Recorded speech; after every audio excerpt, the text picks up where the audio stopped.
오늘 저와 여러분에게 주시는 말씀 시편 113편 말씀 우리 함께 나누도록 하겠습니다. 시편 113편 1절부터 9절 말씀인데요. 우리 함께 교독하시겠습니다. 시편 113편 제가 먼저 1절 읽겠습니다. 할렐루야, 여호와의 종들아 찬양하라. 여호와 이름을 찬양하라. 이제부터 영원까지 여호와 이름을 찬송할지. 해 돋는 데에서부터 해 지는 데까지 여호와 이름이 찬양을 받으시리로다. 나는 모든 나라보다 높으시며 그의 영광은 하늘보다 높으시도다. 여호와 우리 하나님과 같은 이가 누구리요? 높은 곳에 앉으셨으나 스스로 낮추사 천지를 살피시고 가난한 자를 먼지 더미에서 일으키시며 궁핍한 자를 거름 더미에서 들어세워 백성의 지도자들과 함께 같이요. 또 임신하지 못하던 여자를 집에 살게 하사 자녀들을 즐겁게 하는 어머니가 되게 하시는도다. 할렐루야. 아멘. 아멘. 여러분, 한 해를 되돌아보시면서 어떤 마음들이 좀 드시나요? 또 아빠로서, 엄마로서, 남편, 아내로서, 또 아들, 딸로서 어떤 부분들은 또 후회가 되는 부분도 있고 또 감사한 부분도 많으시리라 생각이 듭니다. 또 가정에서, 직장에서 참 감사한 일들도 있고 이랬으면 좋았을 것을 하는 후회가 되는 부분도 반드시 있으실 것이라고 생각이 들어요.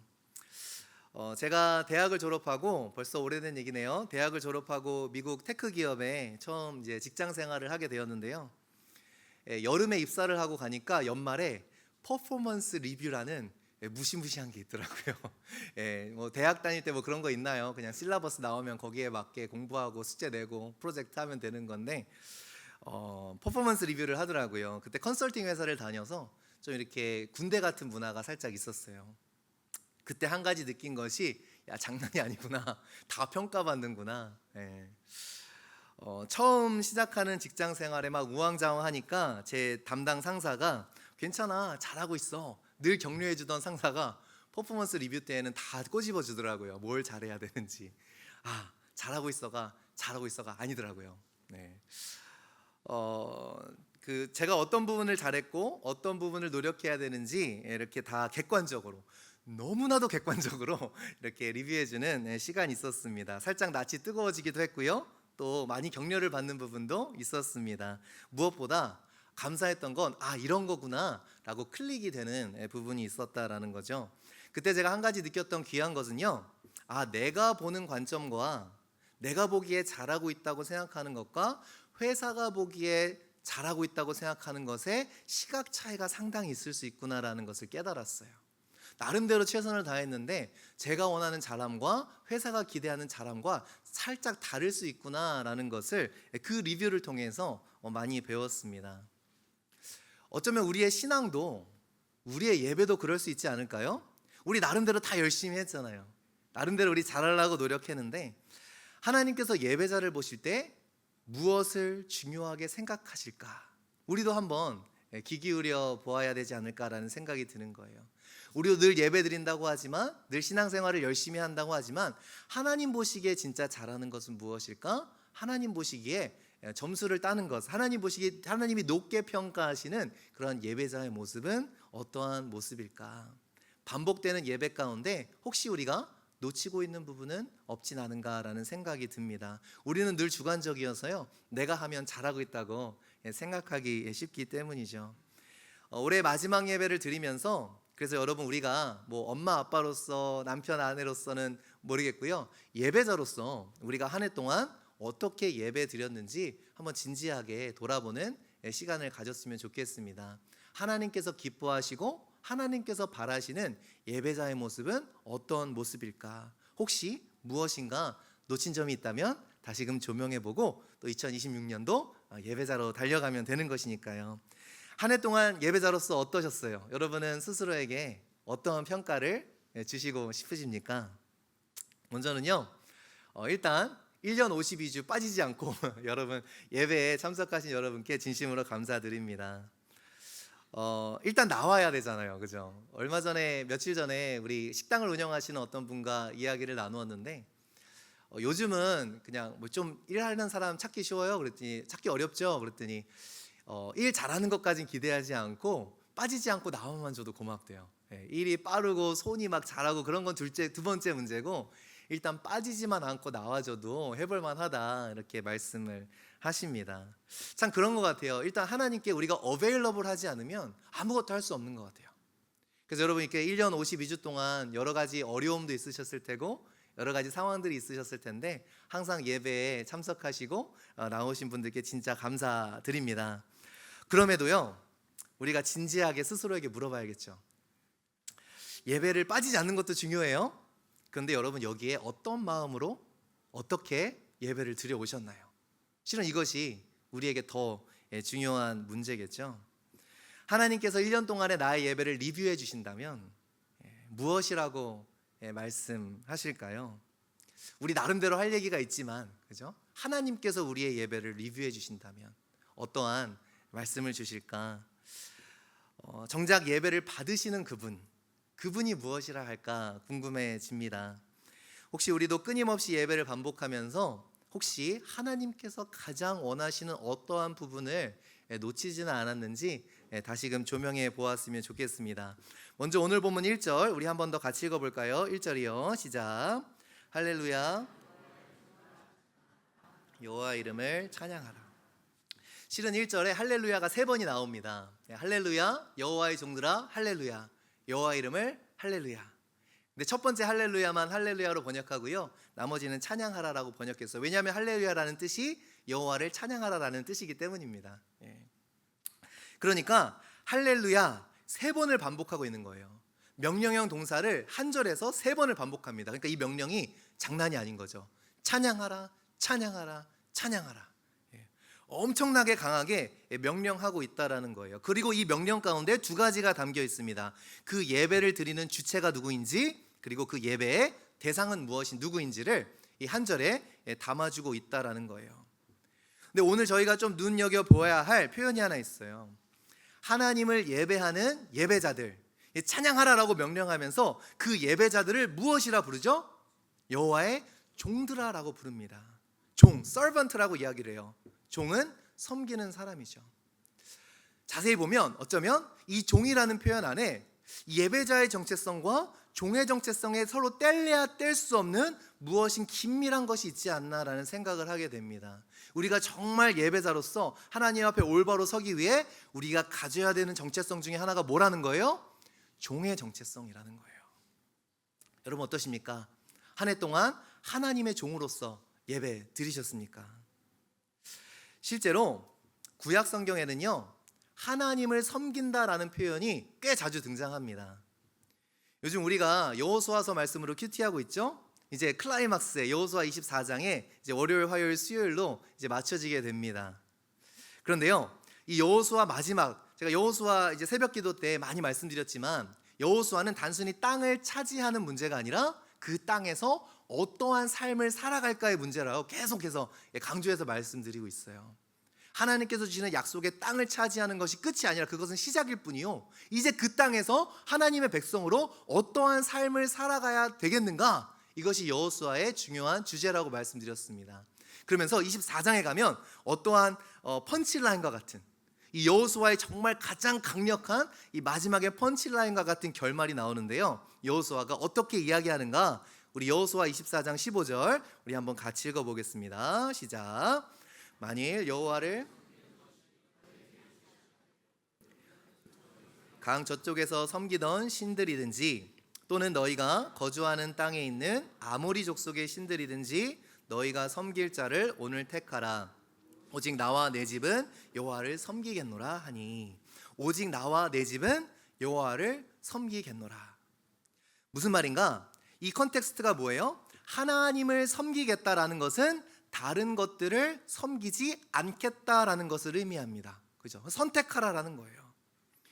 어떠한 컨텍스트인가? 그러니까 하나님을 위해서 무슨 일을 하고 안 하고의 문제가 아니라 하나님을 온전히 섬기기 위해서는 내가 섬기지 말아야 될 것이 있다라는 거죠. 즉 하나님께 순종하기 위해서, 하나님을 예배하기 위해서 내가 순종하지 않아야 될 것, 예배하지 않아야 될 것이 있다라는 이야기입니다.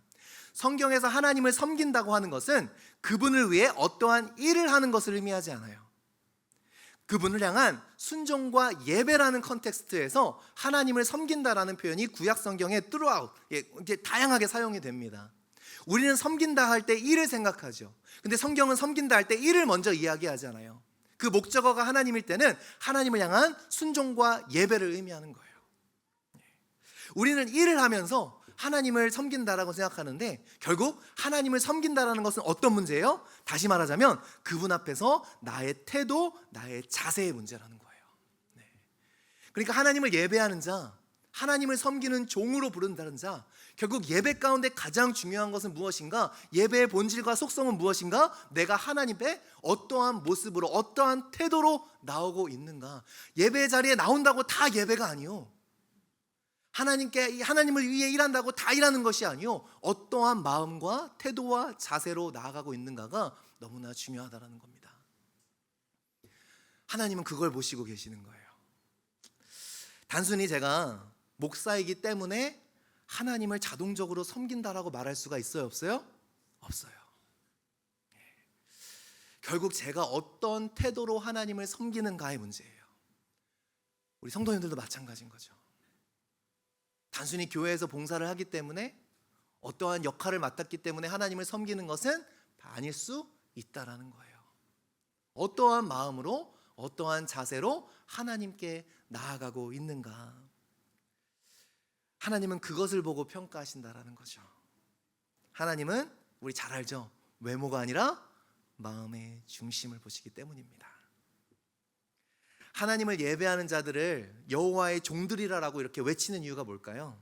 바로 하나님을 예배하는 자들에게서 기대하시는 어떠한 자세가 있다는 거예요. 어떠한 자세요? 바로 종의 자세를 기대하신다는 거예요.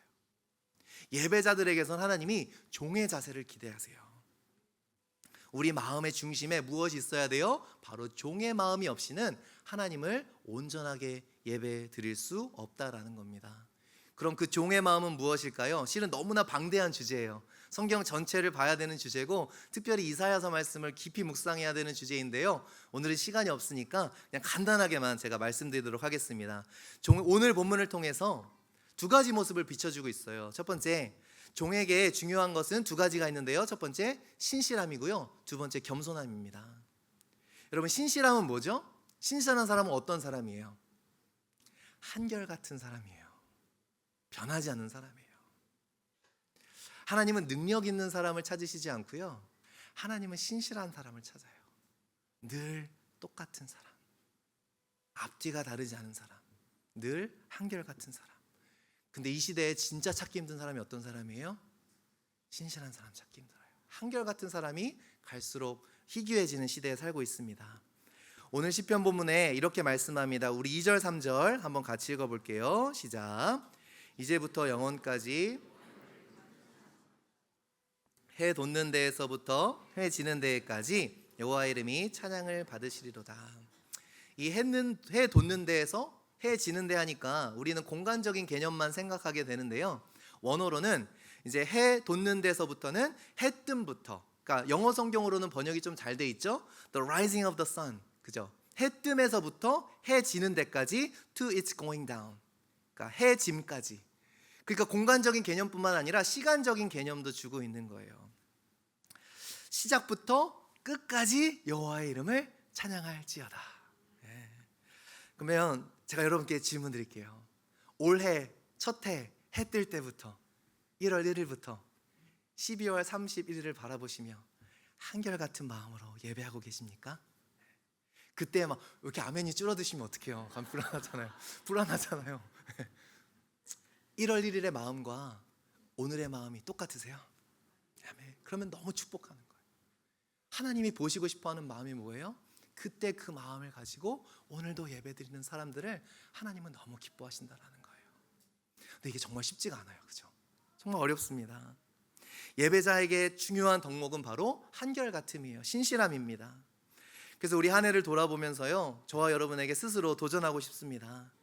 우리 해 돋을 때의 예배와 올해 첫 예배와 지금의 예배가 같기를, 아니면 우리 만나교회 오시고 첫 예배 그리고 지금의 예배를 비교해 볼 때 혹시 동일한 예배로 마음으로 예배드리지 않고 있다면 혹시 어디에서부터 우리가 멀어진 건지 그것을 잘 들여다봐야 될 것 같아요. 그래야 우리가 2026년을 더 잘 준비할 수 있을 거라는 생각이 듭니다. 두 번째 종의 마음은 어떤 마음인가? 겸손함이에요. 이 두 가지를 기억하셨으면 좋겠어요. 신실함, 한결같음, 그리고 겸손함. 오늘 본문 좀 길지만 5절부터 9절까지 말씀 다시 한번 읽어보겠습니다. 시작. 여호와 우리 하나님과 같은 이가 누구리요? 높은 곳에 앉으셨으나 스스로 낮추사 먼지 더미에서 일으키시며 궁핍한 자를 거름 더미에서 들어 세워 지도자들 곧 그의 백성들의 지도자들과 함께 세우시며 또 임신하지 못하던 여자를 집에 살게 하사 자녀들을 즐겁게 하는 어머니가 되게 하시는도다. 할렐루야. 여호와의 종들은 어떤 사람이에요? 은혜를 아는 사람들이라는 거예요. 그러니까 공채를 해서 능력이 좋아서 뽑힌 사람들이 아니라 오늘 본문에서 강조하는 것이 뭐예요? 정말 아무것도 아닌 사람들, 가난한 자, 먼지 가운데 있던 자를 세워서 지도자 반열에 올리시고 아이를 못 갖던 여인을 세우셔서 많은 자녀들의 어머니가 즐겁게 아이들을 키우는 엄마가 되게 하시고, 우리가 섬길만 해서 섬기는 것이 아니라 종에게는 어떤 마음이 있어요? 은혜를 아는 마음이 있다라는 거예요. 은혜에 대한 깊은 감사가 있습니다. 그래서 다윗은 이렇게 노래하죠. 오늘 예배 시작 전에 읽었던 노래 본문인데요. 우리 시편 103편 2절 우리 한 번 더 같이 읽어보겠습니다. 시작. 내 영혼아 여호와를 송축하며 그의 모든 은택을 잊지 말지어다. 종은 어떤 사람이에요? 그 주인의 은혜를 기억하는 마음에 새긴 사람이에요. 겸손은 무엇입니까? 겸손은요, 기억하는 거예요. 내 예전의 모습, 내 주인이 나에게 은혜 베풀어 주기 전에 내 모습을 기억할 줄 아는 게 겸손이에요. 근데 저도 신앙생활을 하고 또 목회를 하면서 느끼는 게 있는데요, 정말 빨리 잊어요. 우리가 그토록 기도해서 살게 된 집 몇 달만 지나면 원래 있었던 것 같고, 그죠? 그렇게 감사했던 직장 그냥 불평 나오는데 몇 주 걸리지 않고요. 하나님 앞에 교만은 사람들 앞에서 교만은 막 거드름 피우는 거잖아요. 아니, 하나님 앞에서의 교만은 잊어버리는 거예요. 그분이 베풀어 주신 은혜와 은택을 너무 쉽게 잊어버립니다. 그런데 예배자는 어떤 사람이에요? 우리가 어떤 사람이었는지를 기억하는 자들, 그때 진짜 깊은 예배가 나온다라는 거예요. 내가 어떠한 형편에 있었는지 교만한 사람들은 잊어버립니다. 그런데 종의 마음은 어떤 마음이에요? 기억해요. 잊어버리지 않아요. 결코 잃어버릴 수가 없어요. 예배 드릴 때마다 그 은혜가 얼마나 큰지 우리 모두가 돌아보아야 됩니다. 혹시 우리도 까먹은 것은 아닌지. 우리가 할만해서 이 자리에 있다고 생각하면 그때가 제일 위험한 것 같아요. 우리 모두가 돌아봐야 돼요. 우리가 여기에 앉아 있는 것이, 함께 우리가 예배 드리는 것이 얼마나 큰 은택인지. 교만한 자는 금세 까먹어요. 이것이 바로 사울 왕과 다윗 왕의 차이였습니다. 여러분, 사울이요, 실은 인간적으로 보면 굉장히 괜찮은 사람이에요. 부지런하고요, 능력 있고요, 리더십 있고요. 이제 개척자예요. 사울은요, 이스라엘 왕정이 없었던 시대에 왕정을 세워가던 사람이고 행정가고요. 아마 여러분 그 딸이 있으신 분들은 사울 왕 같은 사람 하면 아마 사윗감 삼고 싶으실 거예요. 성경을 한번 사무엘상을 잘 보세요. 진짜 준수한 사람이었어요. 근데 사울은 어떻게 돼요? 변질의 아이콘이 되죠. 그 아이콘이 어떻게 됩니까? 여러분, 변질은 어때요? 변질은 서서히 이루어져요. 근데 그 변질은 서서히 이루어지지만 시작점이 분명히 있는데요, 언제부터 사울이 변질되죠? 왕권이 하나님이 주신 것이 아니라 원래부터 내 것이라고 생각했을 때부터 이미 변질된 거예요. 제가 여기에 쓰는 것이요, 원래부터 이게 내 것인 것 같으면 그때부터 변질된 목사가 되는 거예요. 당연한 게 아니거든요. 예배 드리는 것이 너무 당연해지잖아요. 이미 변질은 시작된 거예요. 교회 문 들어오는 것이 너무나 당연해지면, 내 집 문 닫는 것이 너무나 당연해지면, 회사 문을 드나드는 것이 너무나 당연해지면 실은 이미 변질은 시작된 거예요. 그것에 감사하지 않으면, 감사하지 않은 마음이 사라지는 순간, 이미 원래부터 내 것이라는 생각이 드는 순간 이미 우리는 하나님의 은택을 잊어버리고 망각하는 사람이 된다는 거예요. 그래서 반복이 무서운 거예요. 그죠? 왔다 갔다 하니까. 그죠? 우리 여기 예배당 처음 들어갈 때만 해도 그냥 벼랑 끝에서 얼마나 감사했어요. 근데 우리 솔직히 좀 익숙해지죠. 그죠? 네. 그래서 겸손은 뭐예요? 익숙하지 않다 늘 기억하는 거예요. 우리가 어떤 사람이었는지, 어디서 여기까지 왔는지 그걸 늘 기억하는 게 참된 예배자의 모습이라는 겁니다. 당연해질 때 변질이 시작돼요. 사울이 자기의 왕권이 자기 거라고 느낄 때부터 이제는 하나님을 의지하는 게 아니라 자기 생각과 자기 힘대로 하기 시작합니다. 그런데요, 다윗의 위대함은 어디에 있는가? 다윗도 실수를 많이 했지만 다윗의 위대함은 엎드려짐이었어요. 왕이기 이전에 한 명의 예배자로 늘 서 있었습니다. 사울에게 중요했던 것은 예배보다 자기가 왕인 게 더 중요했어요. 근데 다윗은 자기가 왕인 것보다 자기가 예배자로 서 있는 게 더 중요했어요. 다윗은 늘 기억했습니다. 자기가 어떠한 사람인지. 다윗의 시편을 보면 그런 것들이 너무 많이 배어나와요. 한 목동이었던 이렇게 낮은 자를 하나님께서 세워주신 그 노래의 고백들이 고스란히 시편에 담겨 있어요. 우리의 찬양에도 그것이 담겨 있지 않겠습니까? 오늘 부른 찬양, 그 구원의 은혜를 얼마나 우리가 깊이 노래했어요. 혹시 그 가운데 구원의 깊이를, 은혜를 다시 새기셨습니까? 아니면 그 가사조차가 너무 당연해지셔서 우리의 마음 한 자락 움직이지 않는 그러한 가사가 되어버렸습니까? 다윗은 늘 기억했어요. 예배한다는 것은 기억하는 거예요. 우리한테 왜 은혜를 부어주신 건지.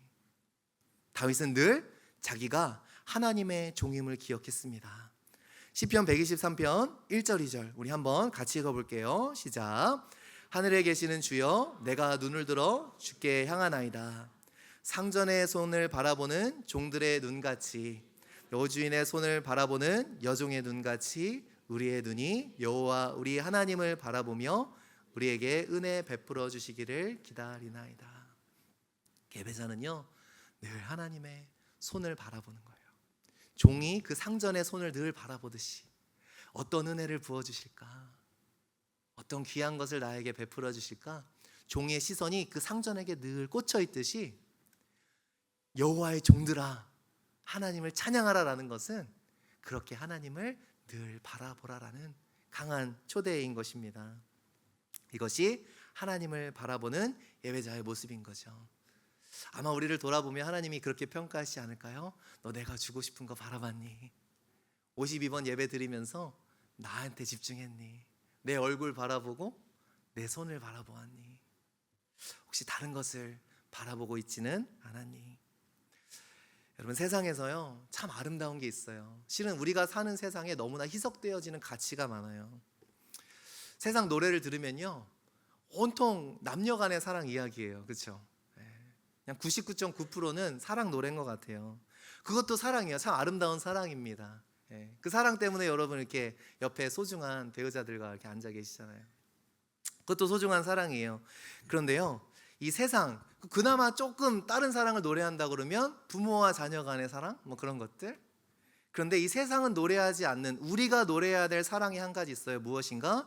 종이 주인을 사랑하는 것이 얼마나 아름다운 사랑인지 오직 우리만 노래할 수 있는 사랑이 있어요. 그걸 오늘 노래하러 오신 거예요. 종은 어떤 사람이에요? 주인을 사랑하는 사람. 직장 다니시면서 회사를 사랑하시고, 그죠? 내가 가진 일터를 사랑하고. 종이 주인을 사랑하는 것의 가치가 사그리 없어진 시대가 되어버렸어요. 그래서 우리가 종으로서 하나님을 사랑하는 것이 얼마나 고귀한 것인지. 맞아요, 우리 하나님의 사랑받는 자녀인 것을 노래하는 거 맞아요. 그것도 너무 귀해요. 그런데 그 가운데서 우리가 종으로서 우리의 주인 되시는 주님을 어떻게 사랑해야 되는지에서는 우리가 너무나 관심 없이 지나갈 때가 많다는 거예요. 한 해를 돌아보시면서 여러분, 종으로서 주인을 어떻게 섬기셨습니까? 종으로서 주님을 어떻게 사랑하셨습니까? 출애굽기 21장에 보면 조금 특이한 내용이 나와요. 종에 관한 법인데요, 히브리 사람을 종으로 사는 경우가 생깁니다. 그러니까 히브리 사람인데 자기가 재정적으로 어려워져서 자기를 종으로 몸종으로 파는 거예요.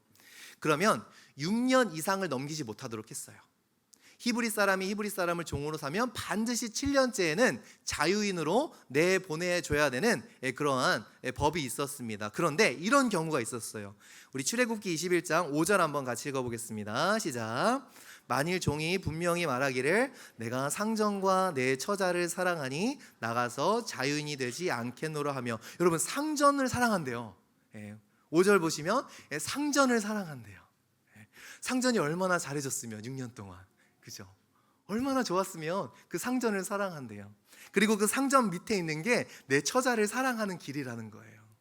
그러면 어떻게 되겠는가? 나가야 되는데 우리 같으면 얼씨구나 하고 나갈 텐데, 상전이 얼마나 은혜로운 상전이면 더 머물고 싶다라는 거예요. 그럼 어떻게 해요? 6절 우리 한번 같이 읽어보겠습니다. 상전이 그를 데리고 재판장에게로 갈 것이요, 또 그를 문이나 문설주 앞으로 데리고 가서 그것에다가 송곳으로 그의 귀를 뚫을 것이라. 그는 종신토록 그 상전을 섬기리. 자발적으로 평생토록 내 주인의 종이 되겠다라는 거예요. 이런 아름다운 법이 있어요. 제가 이 성경 구절을 처음으로 제 눈에 깊이 다가왔을 때가 제가 애 아빠였을 때, 우리 큰애가 1살 때였나 그랬어요. 그래서 아내한테 나 귀 좀 뚫을게. 왜 그러냐, 갑자기 왜 다 늦어서 사춘기를 하냐 저보고. 그래서 아니야, 출애굽기 21장에 나는 평생에 하나님의 종이 되고 싶어. 그랬더니 아내가 굳이 그렇게 하지 않아도 되지 않냐고. 그래서 좀 생각해보니까 그 나이에 20대 중후반의 나이에 귀를 뚫는 건 좀 아닌 것 같아갖고 안 뚫었습니다. 너무 아름답지 않나요, 여러분? 자기 스스로 그 종을 너무 사랑해서 평생토록 주인의 종이 되겠다고. 이 마음이, 단순히 이 법이 왜 있겠어요? 이것이 얼마나 고귀한 가치인지.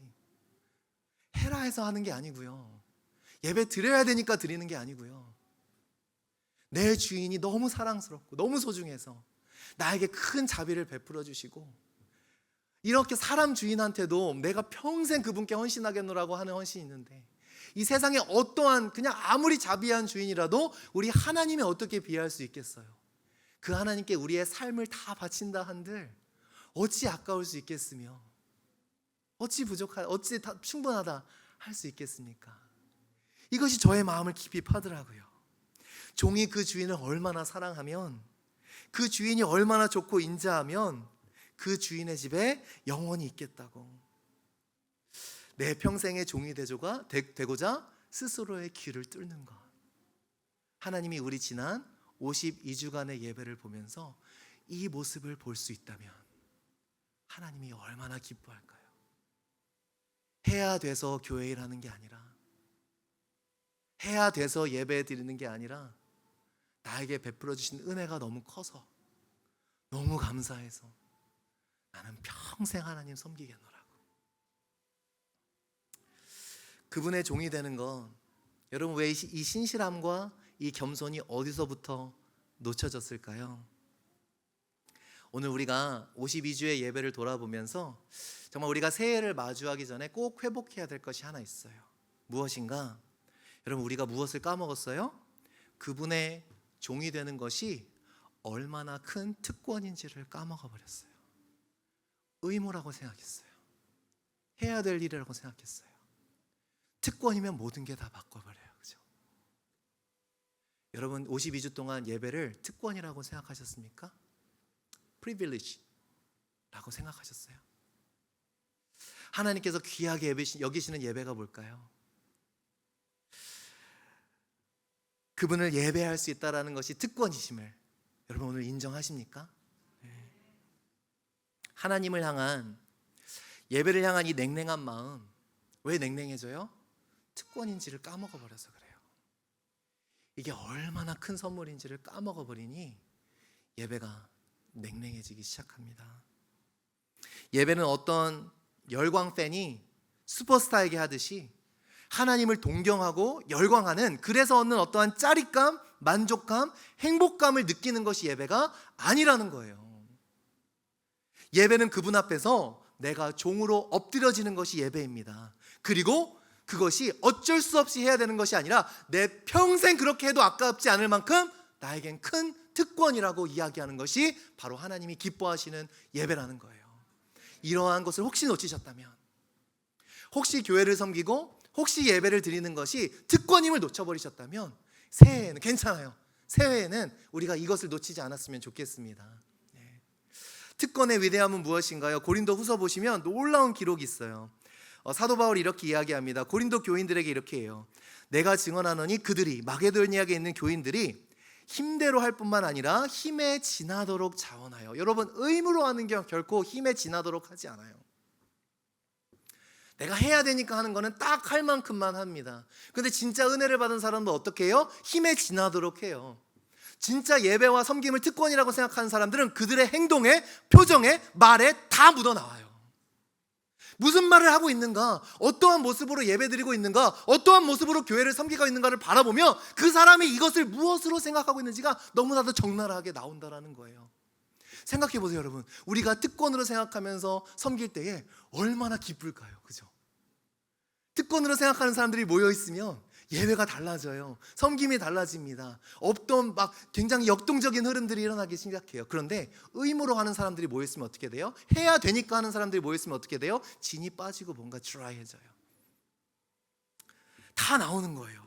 그런데 마게도니아 교인들은 어땠어요? 헌금을 하는데요, 힘 되는 만큼, 우리는 힘 닿는 만큼 하자 그러죠. 근데 실제로 저는 그래서 우리 MZ세대들이 얘기하는 거 잘 안 믿어요. 저는 성경에 더 권위를 둬요. 힘에 지나도록 하는 거라고. 하나님을 섬기는 건 내가 할 수 있는 만큼이 아니라 그걸 넘어서는 거라고. 오직 근데 그것이 억지로가 아니라 정말 특권이라면. 얘네들 뭐 햄버거 먹으러 인앤아웃 간다고 유진, 옛날에 여기 워싱턴에 생기기 전에 유진까지 5시간씩 운전해서 가던데요. 힘에 지나도록 하던데요, 맛집 찾아가는 건. 그런데 하나님한테 섬기는 거 힘에 지나도록 다 할 만큼만. 여러분, 힘에 지나도록 취미생활 하시고 여행생활 할 때, 집 살 때도 힘에 지나도록 사셨잖아요. 다 힘에 지나도록 하잖아요. 무리 안 하면 안 되는, 못하는 것들이 있으니까. 그런데 하나님 섬기고 예배하는데 힘에 지나도록 하는 분들을 많이 봤지만 더 많이 볼 수 있기를 축원합니다. 4절, 이 은혜와 성도 섬기는 일에 참여함에 대하여 우리한테 간절히 구했대요. 저는 이런 역사를 보고 싶어요. 헌금을 하는데요, 할 수 있게 해달라고 간절히 구하면서 했대요. 그래서 세번역 성경에서는 이거를 특권으로 여겼다라고 번역을 의역을 해요. 특권이니까 이 특권을 좀 내가 누릴 수 있게 해달라고, 헌금을 할 수 있는 특권을 누리게 해달라고 요청을 하는 거예요, 사도들이요. 저는 막 가슴이 뛰고요, 이런 역사가 다시 21세기에 일어나면 얼마나 기쁠까. 힘에 지나도록 할 만큼만 하는 게 아니라. 그런데 이 원리를 어떻게든, 말도 안 되죠. 어떻게 이런 일이 있을 수 있지? 그런데 사도 바울이 하는 말이 놀랍습니다. 5절, 우리가 바라던 것뿐 아니라 그들이 먼저 자신을 주께 드리고. 이들이 드린 건 돈이 아니었구나, 이들이 드린 건 시간이 아니었구나. 먼저 자기가 주님께 드린 바 되니 내 모든 돈도 아깝지 않게 주님께 드리는 거고, 힘에 지나도록 자원하는 그 능력이 원천이 어디서 나온가? 내가 먼저 주께 바쳐진 자가 되니까 내 시간도 내 돈도 모든 것도 아깝지 않게 오히려 드리는 것이 특권이 되어진다는 거예요. 우리는 왜 이렇게 인색해요? 내가 아직 주께 드린 바 되지 않았거든요. 정말 이것을 특권이라고 생각하지 않았거든요. 그러니까 교회 일하면서 우리는 어깨에 힘이 들어가고 의지되기 시작하고, 정말 우리가 하는 섬김과 예배를 특권이라고 생각하는 마음이 회복되기를 저는 간절히 축원해요. 그러면 어떤 역사가 일어나요? 생명의 역사가 흘러가게 되어 있다라는 것입니다. 종은요, 주인을 위해서 일합니다. 진정한 예배가 회복되면요, 반드시 진정한 섬김이 일어나게 돼 있어요. 여러분, 교회 일을 하는 건, 여러분 일하면서 예배 못 드려서 그러죠. 근데 그 뿌리가 똑같아요. 교회 일을 하는 거나 예배 드리는 거나 뿌리로 들어가면 둘 다 뭐가 있어야 돼요? 종의 마음이 없이 하니까 그래요. 종의 마음이 없이 하니까 자꾸 이상한 생각이 들어가고 힘든 거예요. 정말 우리 가운데 예배가 왜 드라이해져요? 섬김이 왜 드라이해져요? 정말 우리 마음 가운데 회복돼야 될 건 쉼이 아니라 종의 마음이에요. 종의 마음이 회복되면 드리면서 기쁨이 드러납니다. 이 마음이 회복되기를 간절히 바라요. 우리 52주 돌아보면서요, 딴 거는 모르겠어요. 딴 거 모르겠고요, 혹시 우리가 하나님의 특권인 것을 잊어버리고 살지 않았는지 우리 한번 돌아보았으면 좋겠습니다. 종은 주인을 위해 일합니다. 예배는 뜨거운데 봉사는 냉랭하다? 이럴 수 없어요. 봉사는 뜨거운데 예배는 냉랭하다? 그럴 수 없어요. 뿌리가 같기 때문에 그래요. 내가 진정 종의 마음을 가지고 있는가? 지난주 성탄절에 우리 25일에 우리 교역자들이 식사를 섬겼습니다. 우리 교역자들한테 그렇게 얘기했어요. 우리가 1년에 한 번 하는 거니까 정성스럽게 해주세요. 교인분들이 저한테 와서 너무 감사하다고 해서 저는 한 게 하나도 없다고. 정말 한 게 너무 또 한 게 없다 그러면 그러니까 진짜 한 게 없어요. 그냥 부탁만 드렸어요. 우리 교역자들한테. 그러니까 우리 교역자들한테 참 감사하죠. 근데 제가 더 감사한 게 있어요. 우리 그날 이제 다 정리까지 끝나고 우리 교역자 밑에 회의실에 앉아 있는데 우리 박 전도사님이 끝나고요 갑자기 저를 보시더니 목사님 감사해요. 그 전날에 쇼핑 4-5시간 돌아다니고 당일에는 그 뭐죠? 스크램블 에그 한다고 또 다른 것도 하시고 새벽 3시부터 일어나셔서 요리를 하시는 거예요. 근데 제가 감사하다 그래야 되잖아요. 근데 그분이 저한테 감사하대요. 마음에 깊이 위로를 받았습니다. 성도님들 기뻐하시는 것을 보고 저한테 이걸 기획해 주셔서 저는 진짜 기획밖에 안 했어요. 하자고 말밖에 안 했어요. 그런데 저한테 감사하대요. 기획해 주셔서 감사하다고. 왜요? 그것을 의무로 생각하면 여러분 일을 시킨 사람한테 감사하다 그런 적 있으세요? 근데 일을 시킨 사람한테 감사한다는 거예요. 왜요? 특권이니까. 특권을 줬으니까. 저 여러분들한테도 특권 많이 드려도 되겠죠? 종의 마음이라는 책에서 오대영 목사님 이런 말씀하십니다. 당신은 하나님께 택함 받았고 부름 받았다. 그는 가장 큰 선물을 당신에게 주셨으며 그 선물이 뭐예요? 그것은 그의 종으로서 그의 아들 예수 그리스도와 함께 동역하는 특권이다. 여러분 이 선물을 받으셨습니다. 특권이에요. 많은 분들께서 카톡으로 저에게 성탄 메시지 주시기도 하시고 손카드로 이렇게 주신 분들도 계십니다. 하나하나 귀한 마음 감사하게 생각합니다. 근데 그 중에서도 너무 감명받은 게 하나 있어요. 교회에서 어떤 섬기는 자리를 맡고 계신데요. 우리 박전도사님이랑 똑같아요. 그곳에 세워주셔서 감사하다고. 제가 돈을 드리는 것도 아니고 그 일을 섬기려면 또 이렇게 주중에 시간과 물질과 여러 가지 것들을 헌신하셔야 되는데 어떻게 하면서 감사하대요 저한테. 하나님한테 감사하고. 왜요? 이것이 특권이라고 생각하기 때문이에요. 여러분 하나님을 예배하는 것, 하나님을 섬기는 것이 특권이라고 생각하면 모든 게 다 바뀌어버려요. 모든 게 다 바뀝니다. 사랑하는 성도 여러분 도전합니다. 혹시 반복되는 예배 가운데 지금 이것이 얼마나 큰 특권인지를 놓치셨다면 하나님은 우리의 예배를 보면서 아마 그걸 원하실 것 같아요. 이 예배를 정말 귀하게 특권으로 여길 수 있다면 하나님은 그 예배를 진짜 기뻐 받으실 줄 믿습니다. 하나님께서 보시기 원하시는 마음, 즉 종의 마음, 그 주인을 섬기는 것이 얼마나 큰 특권인지를 우리가 늘 깨닫고 마음속에 귀히 여기는 이것이 회복되는 예배가 있기를 간절히 축원합니다. 이제 우리 함께 기도하기 원하는데요. 우리가 1년을 한번 돌아보셨으면 좋겠어요. 주님 앞에 겸손히 예배뿐만 아니라 여러분 개인의 삶에서도 아내된 특권을 혹시 너무 가볍게 생각하진 않았는지, 남편으로서의 특권, 부모로서의 특권, 예배자로서의 특권, 교회를 섬기는 특권을 실은 너무나 딱딱한 의무로만 여기지 않았는지, 하나님께서 그 예배를 어찌 기쁘게 받으실 수 있겠습니까? 특권으로 우리가 여기지 않는 것은 어떠한 모습으로 나와요? 너무나 다 당연해지는 거예요. 저 목사가 저기서 설교하는 것도 당연해지고 저 찬양팀도 당연해지고 모든 사람들이 성도가 성도를 감사하는 것이 아니라 이 문을 들락날락 하는 것도 당연해지고 부르는 찬송도 당연해지고 모든 것이 당연해진 것은 이것이 얼마나 큰 축복인지를 내 마음속에 잊어버린 겁니다. 이 시간 우리 함께 좀 돌아보시면서 겸손히 기도했으면 좋겠어요. 주님 죄송합니다. 너무나 쉽게 잊어버렸습니다. 우리에게 주신 것이 얼마나 귀한 것인지를 우리가 너무 쉽게 까먹었습니다. 그런 부분들이 있다면 우리 함께 주님 앞에 겸손히 기도하며 하나님 다시금 종의 마음을 허락하여 주시옵소서. 주님을 섬기는 것이 결코 당연하지 않음을, 의무감이 아니라 이것을 특권으로 알고 그렇게 주님 앞에 한없는 섬김과 사랑을 드릴 수 있는 우리가 될 수 있도록 인도하여 주시옵소서. 우리에게 주어진 모든 것들, 이 예배가 결코 당연하지 않기에 또 2026년도 한 해는 혹시 그 놓쳤던 마음이 있다면 다시금 그 하나님 당연하지 않음을 그렇게 감사함으로 주님을 영화롭게 하는 예배자가 될 수 있도록 인도하여 주시옵소서. 우리의 고백을 담아 우리 함께 기도하며 나아가시겠습니다. 하나님 감사합니다.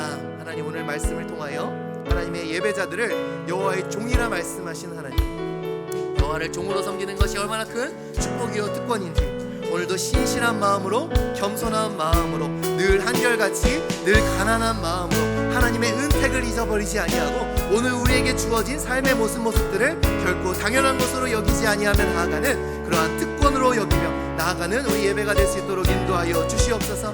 하나님 우리에게 주신 가족도, 우리에게 주신 직장도, 우리에게 주신 교회도, 우리에게 주신 예배도 너무나 당연해져 버린 우리의 모습들을 용서하여 주시고 하나님 다시금 하나님께서 얼마나 큰 선물을 우리에게 주신 건지 그 예배자의 마음을 회복하여 하나님 내년도에는 그 변치 않는 마음으로 하나님을 예배드릴 수 있는 아버지 하나님 주님 앞에 영광 돌려드리는 그런 귀한 예배자가 될 수 있도록 인도하여 주시옵소서.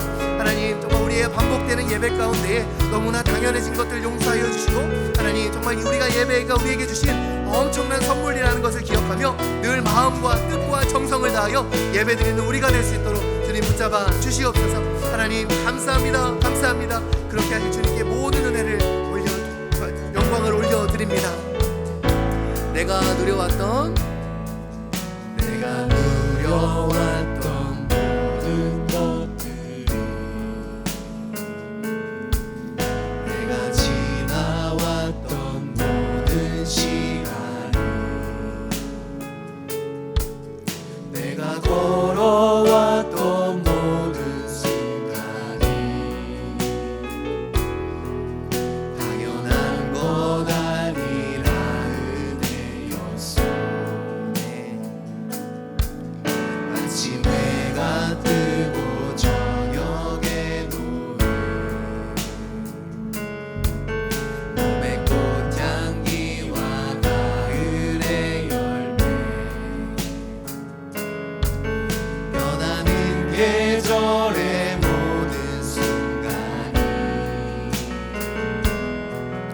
당연한 것 아니라 은혜였소. 모든 것이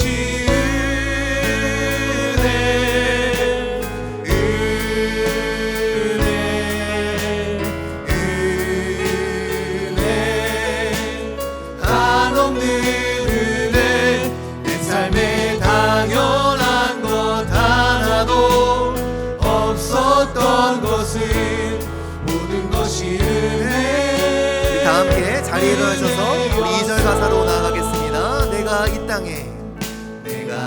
땅에 태어나 사는 곳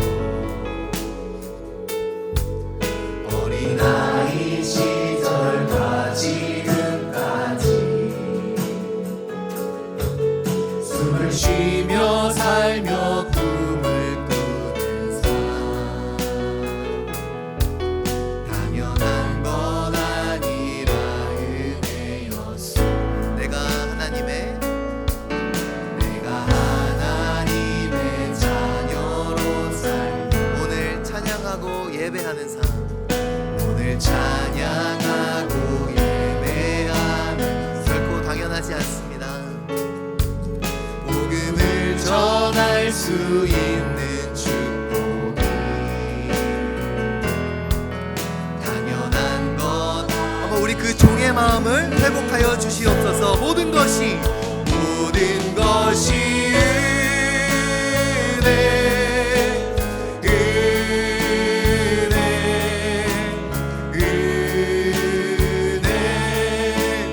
한없는 은혜, 내 삶에 당연한 것 하나도 없었던 것을 모든 것이 은혜, 모든 것이 은혜, 모든 것이 은혜.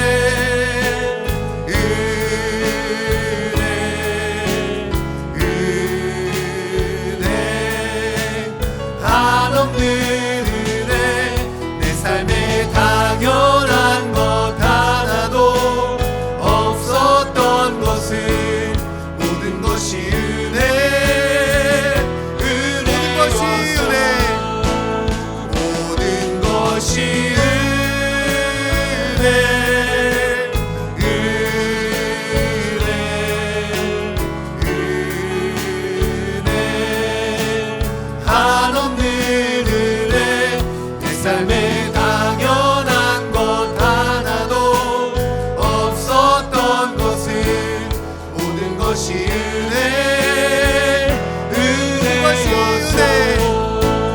모든 것이 은혜,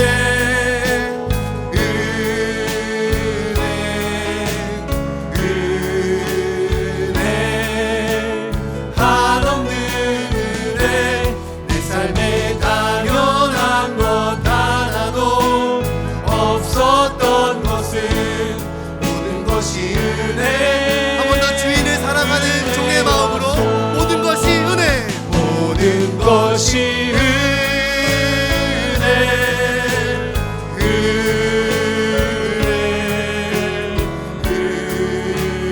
은혜, 한없는 은혜. 내 삶에 당연한 것 하나도 없었던 것은 모든 것이 은혜, 은혜였소. 모든 것이 은혜, 은혜,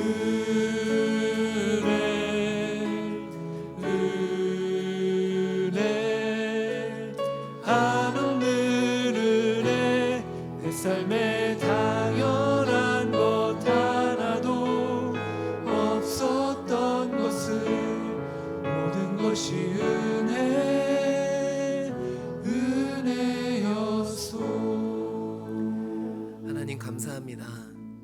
종이 그 주인을 마음을 다해 사랑하는 것이 얼마나 아름다운 것인지, 종이 자유할 수 있음에도 기꺼이 주님을 위해 종으로서 살 수 있음을 고백하고 그렇게 사는 것이 얼마나 아름다운 것임을, 얼마나 큰 특권임을 우리에게 다시 말씀해 주시니 감사합니다. 오늘의 예배가 결코 당연한 것이 아님을, 주님을 위해 우수한 일을 할 수 있는 것이 결코 당연한 것이 아님을 다시금 우리 마음 가운데 새기며 영적으로 우리의 귀를 뚫어 우리는 평생 주님의 종으로 살기를 기뻐하겠노라고.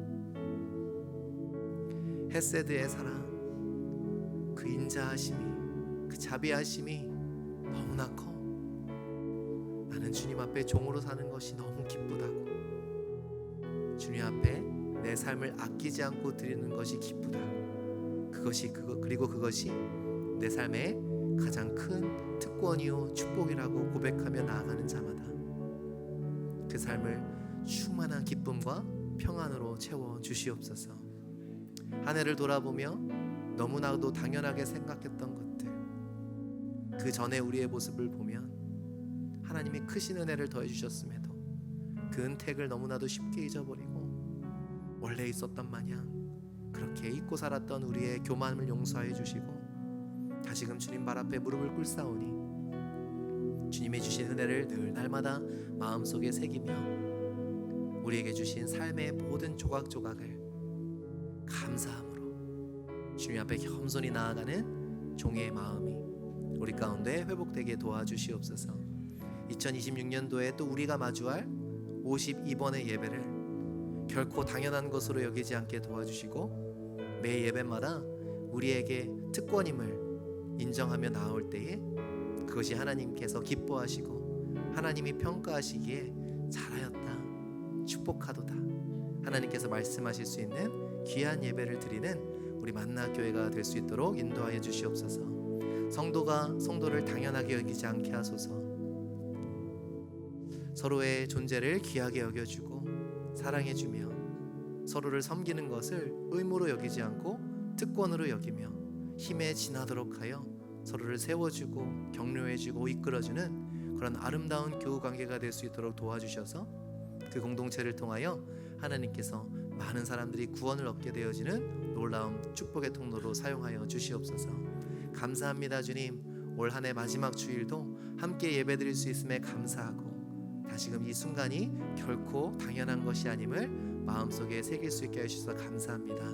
늘 한결같은 마음으로 겸손한 마음으로 온전히 주를 섬기는 종의 마음을 가지고 나아가는 우리 모두가 될 수 있도록 인도하여 주시옵소서.